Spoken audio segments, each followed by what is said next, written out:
Minha gente, meu povo, olhe aqui nos meus olhos. Ei, psiu. Você aí, olhe aqui nos meus olhos, que felicidade esse tempo nosso, é o nosso programa de todos os dias, o Olhe nos Meus Olhos.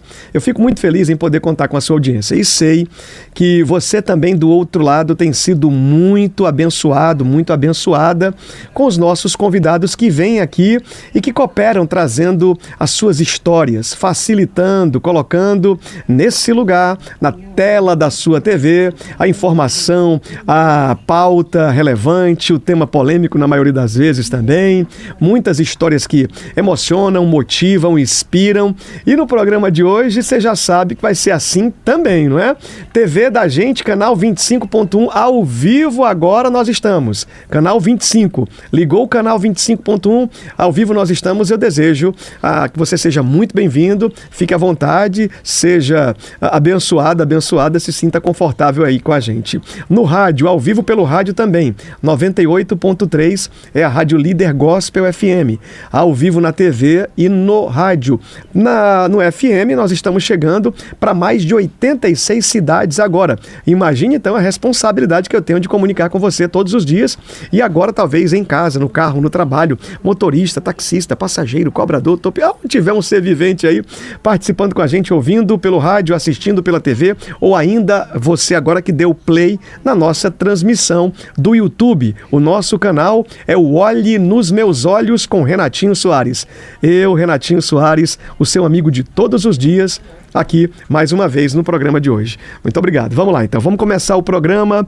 Eu faço aqui um chamamento para que você que ainda não se inscreveu, se inscreva, ative as notificações, compartilhe o nosso link da transmissão do YouTube na sua lista de transmissão do WhatsApp ou pelo Telegram. Ainda no aviãozinho do Instagram você pode pegar o nosso link também e compartilhar para 20, 30 pessoas. Faz a sua parte e ajuda com que a nossa audiência chegue muito longe. O programa vai ser especial. Eu vou receber uma querida que tem uma história grande, emocionante e cada detalhe dessa história que ela vai contar faz muito sentido para você que tem um sonho, talvez, e ache que esse sonho é impossível de se realizar. Talvez ela tivesse isso na sua cabeça ou também o pensamento da improvável. Mas não é filho de uma pessoa tão nobre assim. E então como vai ser? Como será ela, essa médica que transmite esperança no olhar, leveza, tranquilidade e é apaixonada por cuidar de pessoas? O nome dela é Maria Carolina Arruda, é essa minha amiga doutora que está aqui. Eu recebo com salva de palmas e vem ao nosso programa para falar além da medicina, com muita história que eu tenho certeza que você tem e vai contar. Seja bem-vinda, minha amiga. Obrigada. Boa tarde. Maravilha, muito feliz em receber você aqui. Olha, a indicação, os comentários, as amigas, os amigos que apontaram você como uma pessoa urgente para o nosso programa, fez com que eu acelerasse o convite. Você se colocou à disposição, está aqui hoje e talvez alguém já te conheça. Quem está aqui no YouTube ou no rádio ouvindo, já sabe, a doutora Carolina Arruda, ela é aquela que conversa com a gente, que atende, que senta, e é isso. Ou talvez alguém não te conheça, seja a primeira vez que esteja aparecendo também na TV. Eu quero que você diga aqui, sem filtro, conte um pouco da sua história, de onde você veio, filha de quem, nascida em qual cidade do Brasil, como é que é a história? Então, eu sou Maria Carolina, como você já falou, e eu sou filha do seu Fábio, da Taberna. Olha aí. E sou filha da dona Valbene, que é professora, assistente social. Ambos sempre batalharam muito para que eu pudesse me formar, né? Sim. E eu sou de Fortaleza. Meus pais, eles vieram de Quixeramobim, trabalharam bastante aqui para poder criar a mim e a minha irmã. E eu já nasci em Fortaleza. Sim. Eu estudei nos bombeiros, no Colégio Militar dos Bombeiros. Eu fiz, na época, um teste de seleção para poder passar, porque na época financeiramente não estava tão favorável para estudar em escola um pouco mais cara. Quando eu terminei a 4ª série, a gente já conseguia que eu fosse pro Farias Brito, mesmo com bolsa. Olha. E aí já ganhei bolsa na época e fui estudar. Bom. Era uma garotinha estudiosa. Eu era bem estudiosa. Tanto que a seleção nos bombeiros era por prova.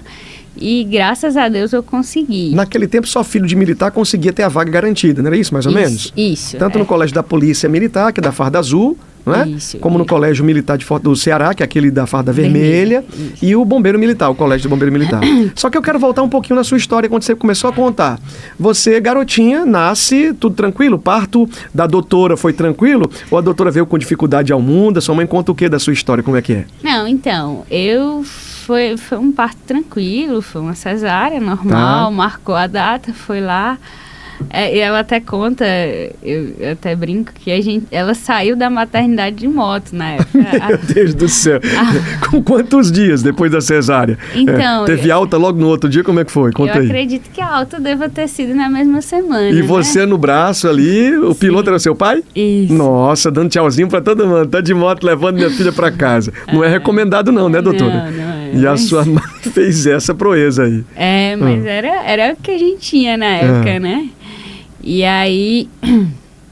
Mas assim, eu tive uma infância muito feliz, apesar da parte financeira. Tinha limite, escassez, dificuldade? Tinha muita dificuldade, tinha muito limite, mas sempre foi muito feliz, muito feliz. Seu pai sempre trabalhando muito junto com a sua mãe. Sim, bastante. Na tentativa de dar a vocês o melhor. Você tem uma irmã? Tenho. Sua irmã é mais velha? É. E ela já acompanhava você, né? Ela sempre foi muito responsável por mim também.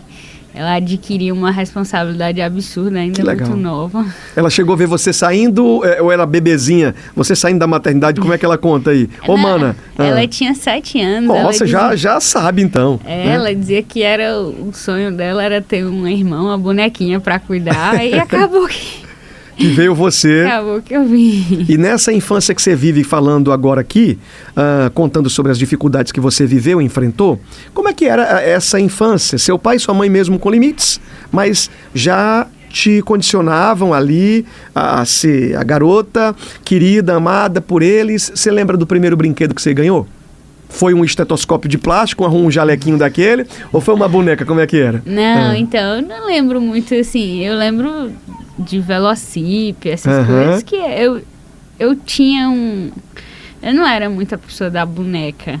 Eu era muito mais do carrinho, do Velocip, dessas coisas. Aventura, né? Radical, então. Eu lembro bastante, assim, pequena, meu pai ia pro estádio de futebol comigo. O que eu tenho de lembrança é mais... Você ia pro estádio de futebol, doutora? Ia. Nessa leveza que você tem, assim, falando desse jeitinho, você ia lá? Eu torço ferroviário. Né? Olha aí, atenção, povo do ferroviário. Eita, olha aqui pra mim nos meus olhos, olha. Ceará, Fortaleza, Guarani de Sobral, Icasa, Tiradentes, Floresta. Tá aqui uma torcedora do ferroviário, do ferrão, Agora eu quero saber se você é torcedora do ferroviário de verdade. Quando o ferroviário entrava em campo, pelo menos era assim naquele tempo, tinha algo que era muito marcante, que é um símbolo da torcida do ferroviário. Você sabe o que é? Quando ele entrava em campo. Sim, a torcida na arquibancada tem um efeito, algo assim, que é marcante. Tá aí, os torcedores do ferroviário tem agora um barulho que sai da torcida lá. É um barulho como se fosse do trem. Isso, é um sonzão de trem. Você lembra disso? Lembro sim. E por que o ferroviário? Seu pai trabalhava na Refesa? Como é que era? Não, eu não sei o motivo exato. Ele, na época quando a minha irmã nasceu, o ferroviário foi campeão. Sim. Quando eu nasci, ele foi bicampeão.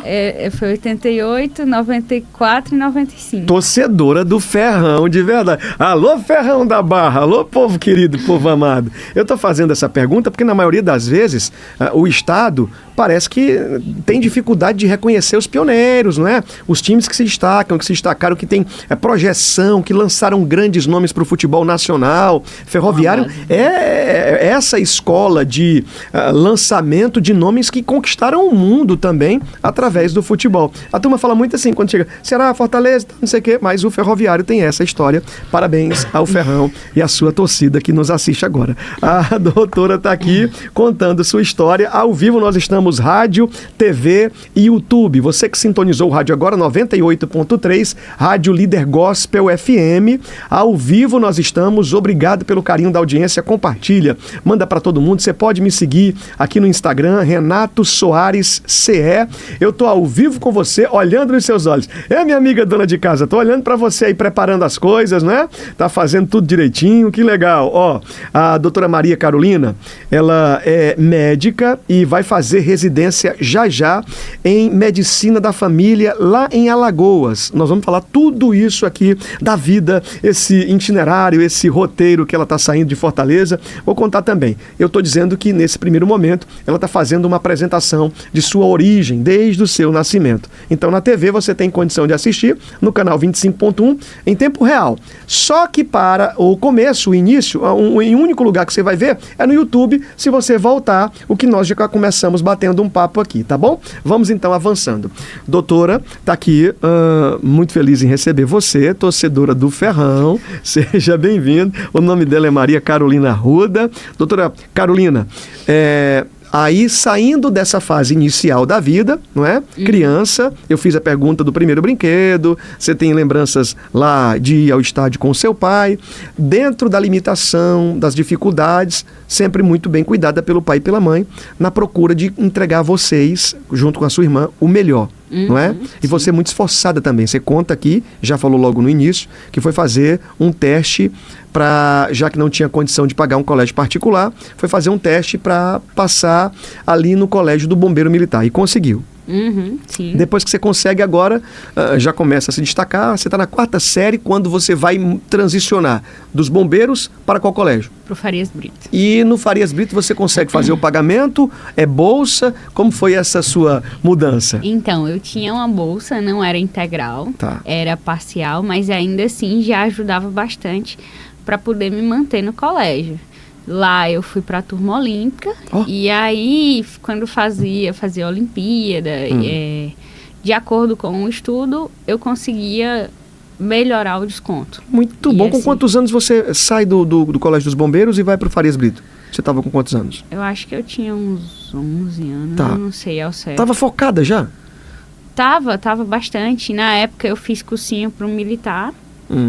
Aí passei na primeira fase, na segunda eu não fui tão bem, era uma prova de redação. Você que tinha esse pulso de quem? Quem era que te acelerava para querer avançar nos estudos? Sua mãe, seu pai ou você pensando de ser você é uma doutora? Como é que era isso aí? Não, então ambos. Lá em casa a nossa educação sempre foi muito pautada no estudo. Meus pais sempre falaram, uma das frases que eu lembro bastante é: as pessoas podem roubar tudo de você, menos o seu estudo. Então, se você ficar sem nada, o que vai te reerguer ainda é o que você tiver de estudo, de muito conhecimento. Bom. E aí eles sempre falaram, foram muito honestos com a gente, que a gente não tinha uma condição financeira abastada e que o que a gente poderia fazer para crescer na vida seria estudando. Então, desde esse momento, a gente sempre valorizou muito o estudo. A minha irmã advogada, sempre estudou bastante também. E na época eles sempre falavam: a gente não tem condição para o supérfluo, mas a gente faz tudo pelos estudos de vocês. Então eu fiz cursinho para passar no militar de Fortaleza, eu fiz cursinho de português, de redação, tudo que era com muita dificuldade, mas tudo que eu precisava para estudo eles faziam. Esse era um código central que seu pai, junto com a sua mãe, criou dentro de vocês aí. Então essa programação mental era feita. Nós não temos condição para o supérfluo, para coisas bobas. Não peça roupa, não peça maquiagem, mas, não peça nada disso. Nossa, você está falando algo tão forte que desperta a atenção da nossa audiência. Sabe por quê? Hoje o mundo está muito imediato. Os filhos querem o já, não fazem matemática, responsabilidade muito pouco, estão aí preocupados só com o que é supérfluo de verdade, esquecendo do compromisso de um dia, que daqui a pouco vira a idade, né? Deixa de ser menor, passa a ser maior, responsável e vai ter que compor tudo isso, fazendo da sua vida a sua obrigação agora. E você, ouvindo isso, no lugar de paralisar ou ficar triste, retraída, você disse: é agora que eu vou. Aproveitar a oportunidade que estava sendo dada ali E que para mim era muito importante. Eu gostava, eles sempre instigaram bastante. Então, no máximo que a gente ganhava era por ter se esforçado. Que legal. E aí, se eles tinham condição, é lógico que assim, meus pais, quando tinham a condição, eles davam o supérfluo também. Sim. Mas como... Prioridade. Era a prioridade. Então, era o estudo. Tá. E você vendo isso acontecendo, passando, tomando gosto, cada dia que passava mais. Já quando é que vai surgir o desejo de fazer uma universidade, de ser médica? Surge com quantos anos de idade? Porque até então você está ativa, querendo muito, não é? Vencer todas as etapas. Sim. Você era a número 1 da sala? Não. Não? Era a da turma do fundão? Como é que é? Não.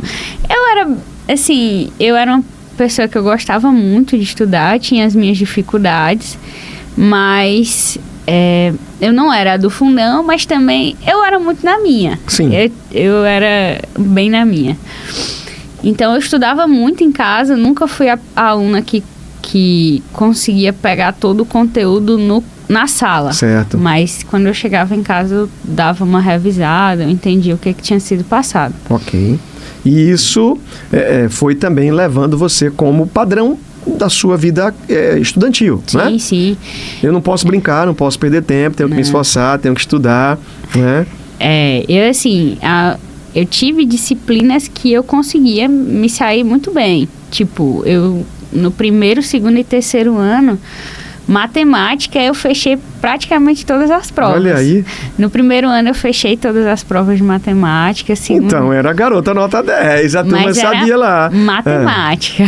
A turma chamava você de quê? Tinha um nome, um codinome, um apelido? O que a turma dizia? Então... a Carolzinha, Maria, estudiosa, como é que é? Porque isso tem muito, né? Você não lembra, não? Não, assim, eu lembro, mas não era essencialmente na área dos estudos. Eu tinha uma personalidade um pouco diferente, como eu já falei. O meu apelido era Perdida. Meu Deus, tá queimado e repreendido em nome de Jesus. Porque eu andava olhando pro nada, entende? Eu andava... Sim, dislexa um pouco? Era. Eu era... Assim, eu não tava nem aí pra nada. Eu era muito dispersa. Mundo da lua. Era? Pronto, era do mundo da lua. E aí as pessoas riam, brincavam com isso, mas nunca vi num tom de maldade. Era mais na brincadeira mesmo. Sim. Você teve diagnóstico de TDAH lá naquele tempo, não? Eu tive diagnóstico de TDAH já tem muitos anos. Muitos anos. Olha aí, atenção, gente. Alguém pode dizer que é um fator limitante, não é? E tratar o TDAH com menosprezo. Ou até mesmo tentar fazer com que as pessoas se sintam em baixa autoestima. E aí, já viu como é que é, mas está aqui uma guerreira que venceu, além de outros limites da vida, também o diagnóstico do TDAH. Sim. Isso é muito forte e de um valor muito grande. Enquanto a turma, os amiguinhos, os adolescentes, os jovens estavam focados em outras coisas, você estava no seu hiperfoco no lugar do estudo. Sim. Né? E meu hiperfoco sempre foi muito matemática, física. Tanto que foi a primeira faculdade que eu resolvi fazer foi engenharia civil. Tá. Eu passei em engenharia civil na Federal no terceiro ano ainda. E porque eu gostava bastante dessa área, era o meu hiperfoco. Sempre foi. Matemática. Já tinha o Enem naquele tempo ou foi primeira fase, segunda fase, o UFC? Foi Enem. Tá. Foi Enem e na época eu trabalhei. Primeiro, segundo e terceiro ano eu dava aula particular. Justamente em matemática, física e química. Vou dizer que nem um locutor esportivo que apresenta o Cristiano Ronaldo quando faz um gol. É uma máquina essa garota! Nada. Dando aula e tudo, né? Eu dava aula porque eu gostava na época dessas disciplinas. Mas assim, era o meu hiperfoco, eram elas, mas eu tinha um pouco às vezes de dificuldade nas demais. Naturalmente, sim, né? Isso favorecia você porque você se destacava nas duas, né? Era. Porém, ali ficava meio... tinha alguma coisa que te deixava bem preocupada, já que você agora tinha o diagnóstico do TDAH e você estava ali preocupada, será e tal, eu vou conseguir, eu não vou, tinha isso? Não, então, eu sempre fui meio inocente, então não me perturbava muito esse tipo de pensamento. Eu pensava no que eu queria e eu ia atrás. esse tipo de opinião Sim, externa... não dava pra você ter. Eu não costumava ouvir. Não fazia parte da sua escolha, não tô nem aí, vamos pensar o que pensar, eu quero é avançar. Exato. Você se isolava um pouco também? Bastante. Não era a garota das tribos, não? Não, é muito pelo contrário, era justamente isso que eu falei. Você perguntou se eu era do fundão, se eu era... Não, eu era a pessoa que estava ali bem alheia a tudo, mas ao mesmo tempo eu me dava bem com as pessoas. Tá. Eu ia para as demais tribos, mas eu nunca fui de uma tribo, Sim. Entende? E eu acho que isso também me ajudava, eu nunca me importei com a opinião de ninguém. Tá, então logo no 3º ano, de primeira, você vai fazer o vestibular da UFC, não é? Sim. Faz o Enem, e o que você queria era engenharia? Civil. Engenharia civil, olha só. Atenção, senhores engenheiros do Brasil, vocês perderam uma colega para medicina, tá aqui ela. O que foi essa mudança da engenharia? Quando você chegou aí fez algum semestre, foi na academia, como foi? Olha, que você percebeu que não era o seu lugar? Eu fiz 5 semestres. Nossa! Eu passei por cálculo 1, 2 e 3, Olha aí. física 1, 2 e 3, química, enfim. Tava quase assinando os projetos aí, tava. E na época tava bem difícil para engenheiro civil. E eu não conseguia me ver sendo útil No serviço? Na profissão? Digamos, na profissão, eu sempre tive a visão de ajudar, de querer ajudar, de querer fazer algo em prol do outro. Olha que lindo, coisa boa, hein? E eu não conseguia me ver fazendo isso na engenharia. Além da federal eu não tive o suporte suficiente para imaginar que era aquilo que eu queria. Então, mas você não foi influenciada pelo pai e pela mãe para fazer engenharia, não, né? Jamais. Você escolheu. Eu escolhi. Ninguém lá em casa nunca influenciou a gente a nada. Você tem que fazer isso, ou então você tem que fazer medicina. Não foi isso também, não. Tanto que a minha irmã é advogada, eu escolhi engenharia, depois eu quis medicina. Agora, essa sua fala, eu chamo a atenção, sempre que for necessário, eu gosto muito de trabalhar com a nossa audiência. O povo está do outro lado dizendo, será que eu posso mudar ainda? Sim. Ou eu nasci assim, eu vou morrer assim, que nem aquela história de Gabriela lá? Será que tem jeito para tudo, meu amigo? Olha, o poder está na sua escolha, na sua decisão, porque se você ficar na inércia, na paralisação, você não vai conseguir avançar. Mas quando você decide, aí vai embora. Essa jovem senhora, doutora, que está aqui do meu lado, eu faço questão de ler o sobrenome dela, que é assim que aparece no seu jaleco, né? Maria Carolina Arruda. E aí é o seguinte, ela travou uma batalha com ela mesmo, no campo que ela já estava desenvolvendo, para que tivesse uma mudança da sua cabecinha, dizendo agora eu vou fazer aquilo que eu posso ser útil, servindo pessoas. Foi isso o estalo. E eu falo com você do outro lado. Você é útil no seu lugar, ok, tudo tranquilo. Pode fazer mais? Pode. Quer mudança? Também pode, uma escolha. Você percebeu isso.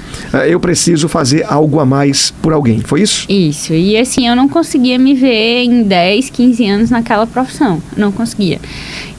Não me brilhava o olho. Então, quando eu comecei a pensar na medicina, eu comecei justamente nessa situação. Eu posso ajudar as pessoas com o meu trabalho. Isso seria fundamental para mim, para eu querer concluir o curso. E a melhor parte foi quando eu cheguei para conversar com os meus pais.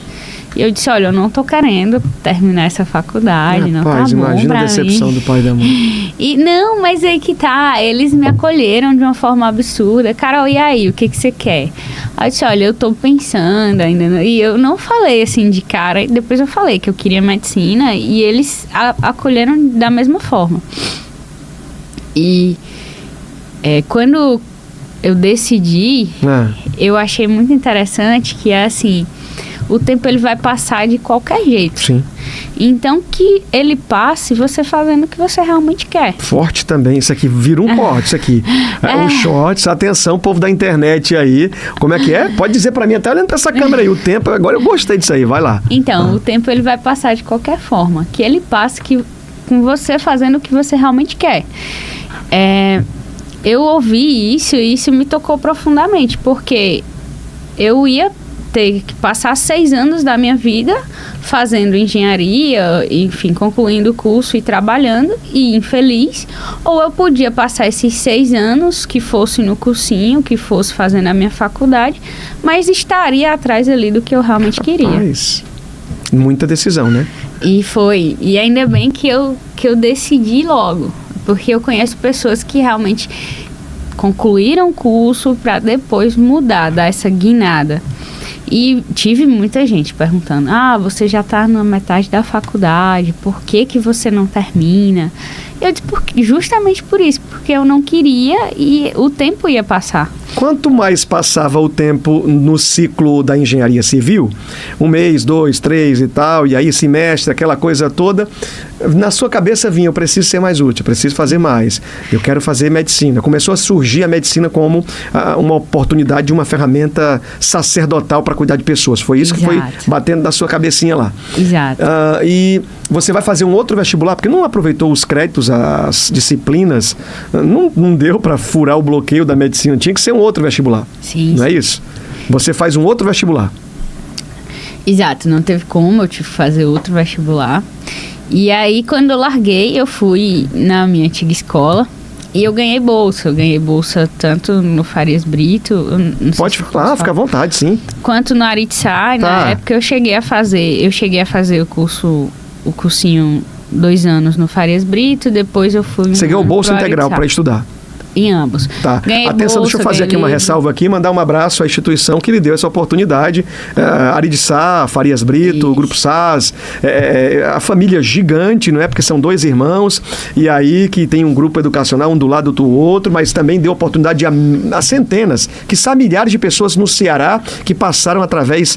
Claro que existe uma contrapartida, porque agora quando um aluno dedicado vence, ele aparece nas campanhas de outdoor espalhadas pela cidade, nos encartes de jornais, não é?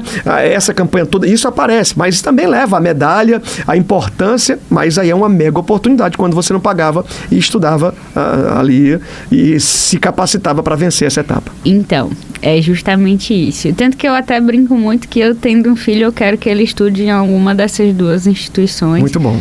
Porque eles dão muita oportunidade. Sim.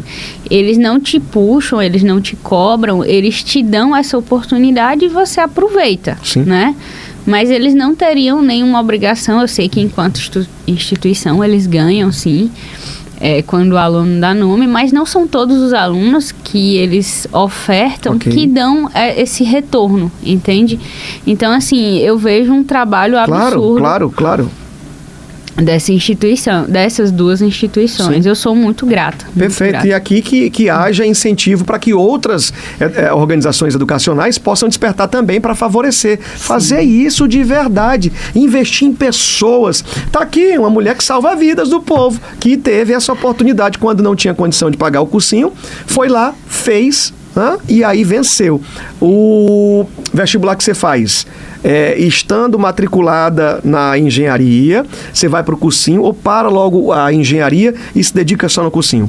Eu parei a engenharia antes mesmo de voltar para o cursinho, porque eu já não queria mais, já sabia que era aquilo, que eu não queria realmente aquilo. E aí no outro ano eu já entro no cursinho, né? Já não estava mais na engenharia. E aí eu dedico a minha vida a isso. E quantas horas de estudo? Olha, eram muitas, tá? Eu passava o dia inteiro no colégio. Então eu chegava lá às 7h30 da manhã e saía às 6 horas da noite. Você estava focada e queria muito? Queria bastante. Você passou de primeira, depois tentou quantas vezes vestibular? Eu tentei 3 vezes vestibular. Aí, assim, e para quem nunca tinha ido para um cursinho, aquilo ali também me deixava muito instável, muito insegura, muito nervosa na hora da prova. Eu realmente, eu passei na Unifor, passei na Unicris. Sim. Nesse período. Eu passei algumas vezes, inclusive nelas, que o colégio pagava, assim, botava pra gente fazer essas provas, né?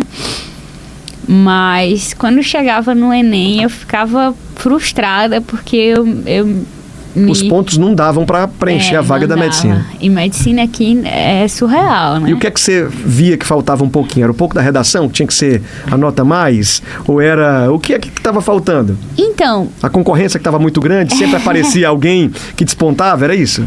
Era mais ou menos isso. Tipo, eu cheguei na época do cursinho, eu ficava às vezes em terceiro, nos simulados geral. E quando chegava na hora... Inclusive, a minha prova geralmente era muito boa, mas a prova do pessoal era absurda. Entende? O nível era high. Era um nível muito alto. Então, para conseguir, você tem que se dedicar muito e você tem que ter um psicológico muito bom também na hora da prova, porque é uma prova de resistência, são 90 questões e tem o dia que são 90 questões e uma redação. Eu volto aqui rapidinho ao ponto do TDAH. No meio dessa luta, dessa constante peleja, não é? A preocupação, você ficava ali no caminho dizendo, será que vai dar? Você tinha isso? Quem era aquele que te estimulava, dizia, vai dar, agora vai, vamos lá? Ou você se preocupava e deixava se abater, tipo, eu não sei se vai dar, estou estudando, fazendo a minha parte, mas eu tenho uma lentidão, assim, como é que era? Então, eu tive grandes professores que me ajudaram.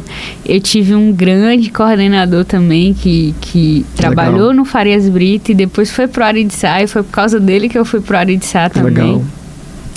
Que sempre estavam ali, cara, olha, tu tá vendo, o teu simulado foi o terceiro lugar geral. Legal. E você não... Eu me abatia muitas vezes. Aí ele dizia, olha, você no terceiro lugar geral não é possível. Só que era possível. Eu chegava na época e eu me desconcentrava. Meu Deus. Era muito complicado. Não é fácil, porque você, enquanto adolescente, você vê ali... Na época eu já estava na transição para fase adulta, mas eu não tinha. Você fez terapia? Não. Não? Devia muito ter feito na época, mas tanto tinha a questão da condição financeira, quanto tinha a questão de eu desconhecer um pouco sobre o meu diagnóstico. Sim. Então eu achava que aquilo não me afetava tanto. Hoje eu vejo o quanto afeta, hoje eu vejo o quanto modifica quando eu estou tratada ali, entende? Nós estamos falando de um tema muito atuante, um tema extremo, não é? Tem gente que acha, não, é bobeira. Não, isso não sei o quê. Não. Mas é extremo. A performance de quem vive, não é? Passando pelos processos do TDAH é uma situação.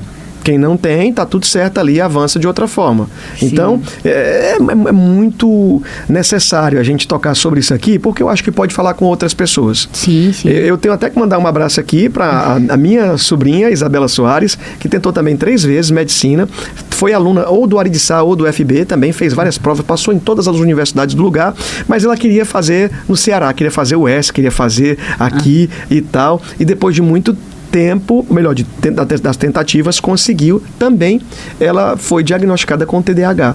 Para você ver como é que é. E nós estamos falando de um tema atual. Tem pessoas que estão agora na frente da televisão dizendo, essa doutora está salvando a minha vida só com a história dela. E ela nem fez a consulta comigo. Porque nós estamos falando de uma realidade. Talvez existam pessoas, doutora, que tenham vergonha, timidez, medo de falar sobre isso. Não é? E aí é necessário. E você fala aqui de um jeito dizendo o seguinte, se eu tivesse feito terapia, não é? Tinha me ajudado, eu não tinha condição, eu desconhecia do meu diagnóstico. Sim. Agora a gente passa para essa fase de vencer e o tema pode ser resiliência acima de tudo, não é? Então, o TDAH ele precisa de muita resiliência, muita, porque às vezes por mais que a gente tenha o famoso hiperfoco, ainda assim, isso por vezes não é suficiente quando você pega um vestibular que pega todas as disciplinas. E eu tinha meu hiperfoco em química, em física, em matemática, e no restante eu era ok, mas não era extraordinária. Não era extraordinária, entende? Então, quando você fala em medicina, você precisa ser extraordinário em tudo, né? Que não era o meu caso. No meu caso, eu estudava bastante, mas realmente as competências melhores que eu tinha eram essas. Primeira vez você fez, não avançou, não conseguiu passar. No preenchimento do Enem não deu para cumprir a vaga. Passou em todo lugar, mas quando chegou aqui, não deu. Não deu. Segunda vez, passa em todas as outras universidades também, Sim. E aí, não deu. Não deu. Cada situação dessa que você passava em outro canto, seu pai não dizia, doutora, filha, vai lá, estuda lá. Por que você queria o UFC? Então, eu realmente queria ficar perto de casa. E aí, quando eu passava na Unifor, na Unicristo, a gente olhava e financeiramente não cabia no orçamento. E aí meu pai falava, filha, não quer tentar fora? Não quer? E eu dizia, não quero. Só que no último ano eu já estava tão desgastada, eu já estava querendo desistir. Sério? Chegou isso? Sério, estava bem desgastada. Você pensou em parar? Foi. Não vou mais fazer isso, não. Aí, tanto que no ano anterior eu vi que não dava pra medicina, eu botei pra engenharia civil de novo. Meu Deus do céu. Ai. Aí eu cheguei e disse, não, eu vou tentar o FIES. E aí eu tentei o FIES em Alagoas, consegui. E foi uma excelente faculdade, assim, eu adorei aquela instituição, absurda mesmo. Hoje, se a gente for comparar, a gente hoje tem uma grande instituição aqui muito parecida. Só que como é em outro estado, ninguém conhece, entende? E aí você vai passar o período agora vencendo 6 anos lá. Foi. Aí eu fui pra longe lá. Da família. Isso. Longe de todo mundo. Exato. Era você e Deus no sertão. Era você e Deus nessa luta, nessa batalha. Saudade batia? Muito. Eu ligava a primeira semana, eu liguei chorando pro meu pai a semana inteira. E aí eu dizia, pai, eu vou pegar o carro e vou voltar. Aí dizia, vai não, vai ficar aí. Aí ele dizia que assim, quando eu desligava o telefone chorava também, né? Mas que na hora tinha que ser firme. Então, ele que me segurou bastante lá. Você está emocionada, falando, respirando, assim, lembrando dessa história toda lá. Mas tinha também esse pensamento de, eu vou até o fim porque eu quero ser útil. Porque você pensou nisso lá no começo. Foi, mas nessa época, foi justamente a época da pandemia. Olha. Então, eu estava sozinha em casa, num apartamento, eu não conhecia ninguém na cidade. Sim. E eu não tinha nada. A cidade fechada, o povo tudo em lockdown. Isso. E aí eu ligava e dizia, pai, não tem condição. Meu Jesus do céu. Vou embora. Aí o pessoal na faculdade dizia que ia voltar na outra semana, né? Todo dia tinha isso, né? Cada semana tinha uma nova data, né? Isso. Uma verificação de como é que estava o estado das pessoas e tal.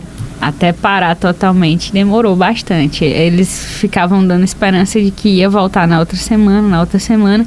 E quando parou, aqui fechou a fronteira do Ceará. Sim, ninguém podia sair e entrar. Para entrar de carro eu não conseguia. Tá. Então eu demorei bastante para conseguir voltar para casa para ficar um tempinho com a minha família. Eu lembro desse período, um período muito difícil que eu falo aqui, as pessoas nessa hora, olhando nos seus olhos, quem passou pelo período da pandemia e conseguiu vencer, tirou muitas lições, aprendeu, fez reflexões e ao mesmo tempo também alguém que tenha sido recolhido por Deus, um momento de luto, muitas dificuldades, mas eu lembro desse momento quando até para sair, para ir trabalhar, tinha que ter um documento no carro dizendo que estava desenvolvendo uma atividade necessária e tinha que sair de um lugar para o outro. Aí as fronteiras, como você falou, foram fechadas, ninguém conseguia sair nem entrar. Momento difícil, turbulento e você estava vencendo cada dia que ia passando.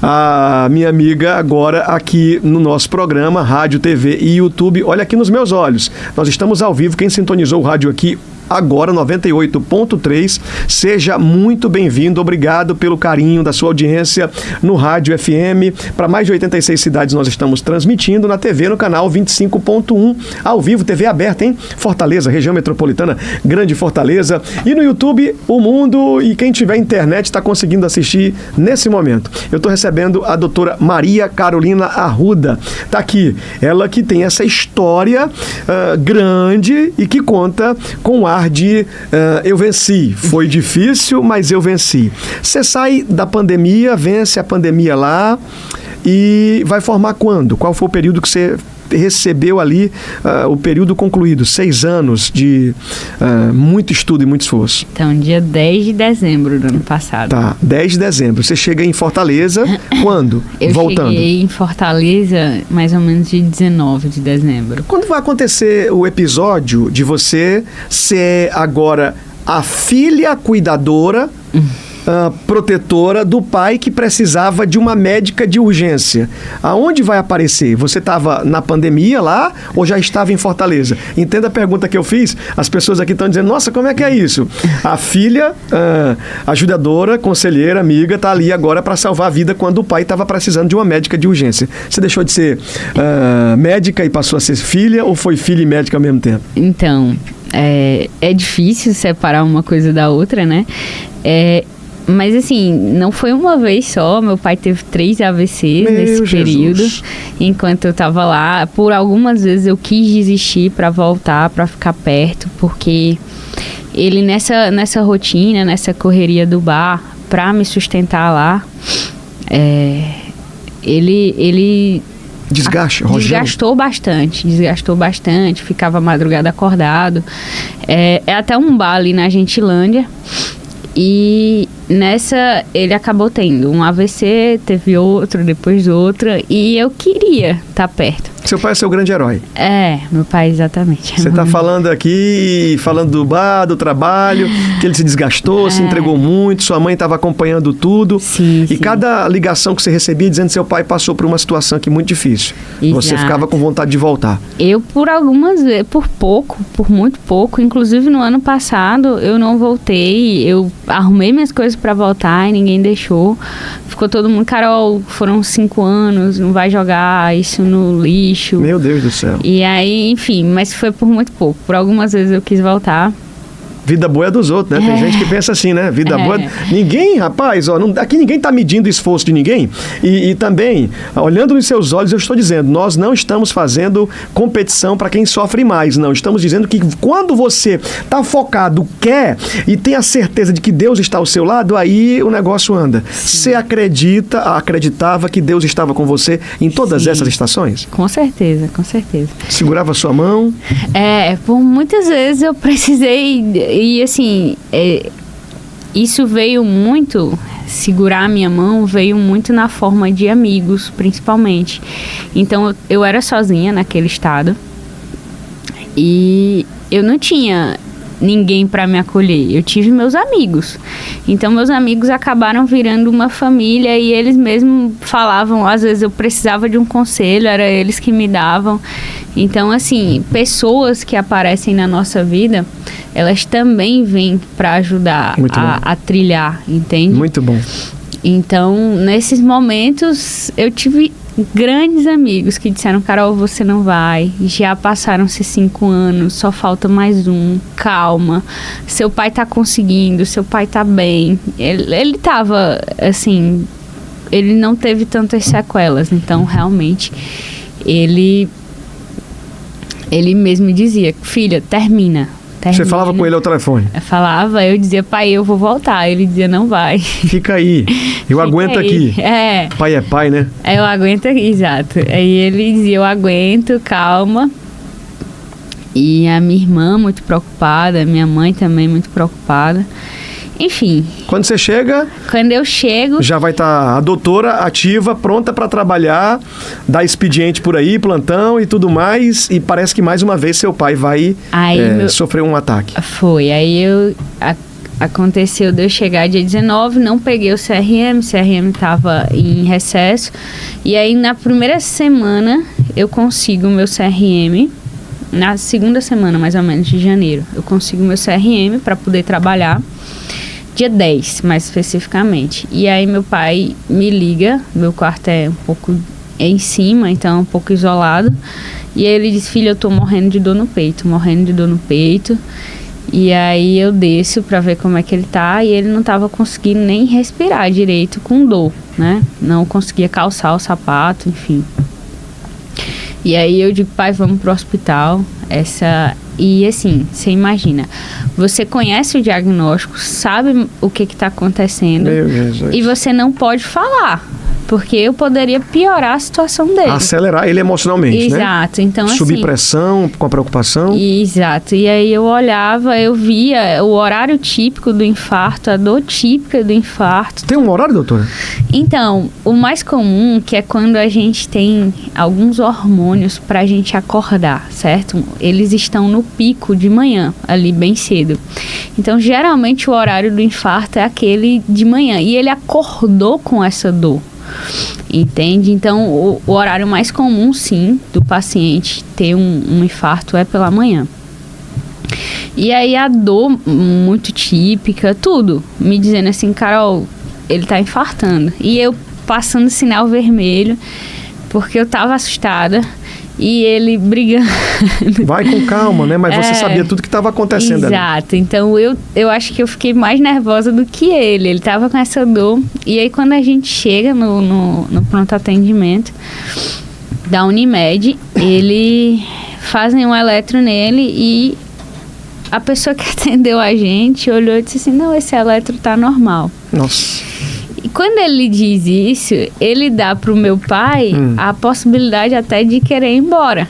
Que foi o que aconteceu. Meu pai queria ir embora com dor no peito, dizendo que ia melhorar, que o eletro estava normal. Só que assim, existe uma porcentagem muito grande, em torno ali de 30% mais ou menos, de pessoas que infartam com o eletro normal. Meu Deus. Então eu disse, não vai embora, não vai, vamos ficar. E o cardiologista demorando, enfim. Chegou o momento que o cardiologista chegou e a gente pediu um exame de enzimas. Tá. Que ele pediu, né? Eu pedi para ele pedir. E aí as enzimas já, que mostram que tá tendo morte célula miocárdica, já estava bem alto, bem elevado. E aí a gente viu que estava tendo lesão, né? E aí a gente faz isso seriado, faz vários outros exames e aumentando exponencialmente. Tudo levando a dizer que o diagnóstico que ele estava vivendo ali era o caminho de um infarto. Exato. Né? E aí, no primeiro, estava realmente alterado. E aí disseram assim, não, vamos fazer um exame de imagem para ter certeza. Só que o segundo veio tão absurdo que aí disseram assim, não vai fazer esse exame que é a angiotomografia, não vai fazer, não dá tempo, vamos pro cateterismo. Quando a gente chegou no cateterismo, estava tendo uma dissecção dessa artéria, é uma coisa bem comum no infarto. Incomum ou comum? Incomum. Tá. No infarto, geralmente, é um entupimento dessa artéria. Nesse, estava abrindo o vaso e gerando um hematoma e fechando o lado de dentro. Então, não estava indo sangue para onde deveria por causa desse hematoma. Então, assim, foi absurdo, mas foi rápido, as pessoas interviram muito rápido e ele não perdeu função cardíaca, graças a Deus. Glória a Deus, livramento grande. Isso, mas assim, foi absurda a forma como a gente teve que agir muito rápido para isso não acontecer. E aí eu até brinco, o meu pai foi o meu primeiro paciente. E que história é essa para contar? Foi absurdo. Então, aí eu fiquei com ele na UTI alguns dias. Então, a minha primeira semana de trabalho foi com ele. Passou na sua cabeça a ideia lá atrás da engenharia civil. Valeu a pena ter deixado aqui para ser útil por um propósito que um dia estaria meu pai nos meus braços ali, eu tomando conta. Você pensou nisso? Sem dúvidas. Eu já recebi o pagamento pela minha faculdade algumas vezes. E o pagamento que eu falo não é financeiro, obviamente, né?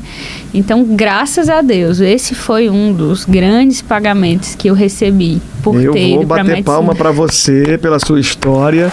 Aí, o aplauso aqui, porque emociona a gente de verdade. E aí você também de forma muito franca, dizendo eu já recebi o pagamento por todo o tempo de dedicação. Foi cuidar do meu pai no período que ele mais precisou. Sem dúvida. E a doutora que atende hoje em plantão, tá no corre-corre, no ruge-ruge, não para, também tem muito mais motivo de dizer o seguinte, eu estou à disposição de verdade. Não é isso, doutora? Sim, sem dúvida. Eu tive outro pagamento muito forte para mim, que o meu primeiro plantão, o meu primeiro de todos. Eu gosto de atender bem o paciente, óbvio, isso é nosso trabalho, é nossa obrigação. E aí tinha uma filha que estava com uma senhora eu atendi e eu ouvi todas as queixas. Tem gente que não gosta de ouvir todas, porque é um pronto atendimento, você tem que atender rápido realmente. Mas você tá ali também para tirar a dor daquela pessoa. Então, às vezes, essa dor você vai descobrir na conversa. Sim. E aí ela ficou muito feliz pela forma que eu tinha atendido a mãe dela. E ela, no meu primeiro plantão, eu recebi o meu primeiro presente. Olha que legal. Foi, inclusive, a calça que eu tô hoje. Você tá hoje com um presente que você usou no seu primeiro plantão. Isso tudo é muito marcante da sua história, né? A recompensa do seu pai, o carinho, a atenção. Vale a pena, então. Ser útil é muito importante, é muito bom. Quanto tempo a gente tem aqui, Thiago? Eu tô caminhando pro fim, 5 minutos para finalizar. O tempo passa numa velocidade muito grande e eu quero dizer algo para você aqui que faz sentido a sua vida, não é? Essa utilidade, o sacerdócio. Parabéns. Eu queria ter esse tempinho do final dizendo o seguinte: doutora Maria Carolina Arruda vai daqui a pouco sair de Fortaleza, não é? E vai voltar ao estado de Alagoas. Tá. Você vai fazer residência lá. Em qual especialidade? Medicina da família e comunidade. Medicina da família e comunidade é algo bem orgânico, bem harmonioso, não é? Pouco se ouve falar nos especialistas da medicina da família e comunidade, porque é um médico que vai tomar conta com muito cuidado, com muito carinho, com muito amor. O tempo de atendimento até muda, né? Parece. Sim, sem dúvida, porque assim, você vai ter uma visão mais holística do paciente. A gente chama de coordenação de cuidado. Essa coordenação de cuidado, ela perpassa por você entender tudo que o paciente ele tá, todas as especialidades que ele está passando. Ele passa pelo cardiologista, ele passa pelo neurologista, dependendo da comorbidade dele, e você vai ter que administrar tudo aquilo. Ele vai para o setor terciário, mas ele retorna para você. E você vai ter que coordenar esse paciente, as medicações, interações medicamentosas, tudo isso. E você vai ter que ter uma noção de estilo de vida daquela comunidade. Então, você vai precisar, assim, saber... Geralmente, você mora naquele local e você tem noção de como é a questão de bebida, de droga, de violência, de tudo daquele local, para poder atuar melhor nos seus pacientes. Atenção, prefeitos do Brasil, governadores do nosso Brasil. A doutora Maria Carolina Arruda, daqui a pouco, poderá ser essa que vai tomar conta da sua comunidade aí, sendo a médica da família e da comunidade especialista. Isso é muito bom, não é? Mandar um abraço a todos esses que se dedicam o sacerdócio da medicina, do cuidado, do amor ao próximo. É uma missão poderosa e eu acho que deveria ser muito bem pago, além daquilo que alguém possa dizer, ganham dinheiro demais. Eu só acho muito trabalho, muita responsabilidade, dificuldades, porque a gente vê em cenários do Brasil, quando os médicos não recebem em atraso, para ter responsabilidade sobre a vida. Tem 3 situações que eu aponto como uma necessidade urgente. Primeiro, o professor que vai ensinar e que vai preparar daqui do começo da vida até se tornar uma médica. O professor é formidável, em primeiro lugar, deve ser reconhecido de forma total. Em segundo lugar, o médico, não é, que toma de conta. E em terceiro lugar, a segurança. É claro que todas as profissões são necessárias e importantes, mas a gente precisa muito organizar o entendimento, o valor, a responsabilidade e dedicar. Eu quero dizer que eu estou muito feliz com a sua chegada aqui, tá? Muito feliz mesmo. Parabéns. Vá firme. Daqui a pouco, quando voltar da sua viagem, esteja aqui mais uma vez. Eu tenho um trabalho social, a gente atende pessoas, eu vivo nesse ambiente, nesse campo de soluções. E quando você estiver aqui, vamos montar uma missão dessa, né? Você vai dar um dia de consulta gratuita em favor da comunidade aí. É o que eu tô querendo, organizando com você já daqui a pouco, porque o calendário passa muito rápido e 2 anos vem, assim, aceleradamente. O que é que você quer dizer? Fica à vontade, o tempo passou. Eu agradeço a sua presença aqui. Não, eu queria agradecer pelo convite e... é isso, às vezes a gente não tem noção do que está guardado pra gente, mas é a gente acreditar num propósito de vida muito e seguir atrás dele. Muito bom, muito bom. Ó, eu fui indicado aqui, disseram, Renatinho, você precisa levar a doutora lá, que você vai ver a história que ela conta. Eu trouxe aqui, Maria Carolina Arruda. Você fica até quando em Fortaleza? Então, até o fim do mês. Tá, até o fim do mês. Seja muito feliz nessa sua jornada. Deus te abençoe, te proteja, te guarde. Manda um abraço pro seu pai, pra sua mãe, pra sua família toda. E aos nossos amigos da medicina também, um grande abraço para todo mundo. Vale muito a pena. Esse programa é de todos, tá? Seja bem-vinda mais uma vez quando você quiser. Eu agradeço o carinho da sua audiência, prometendo voltar amanhã, se Deus deixar, se Ele permitir, se for de sua vontade, se Deus quiser. A gente se encontra no rádio, na TV e no YouTube. No YouTube, a hora que você quiser, só dá o play para você assistir. Esse programa fica salvo no YouTube, você pode compartilhar. Com certeza nós vamos ter uma reprise desse programa aqui no domingo. Então você fica aí atento, ó, que a gente se encontra amanhã. Um abraço. Tchau, tchau, minha gente. Deus abençoe todo mundo.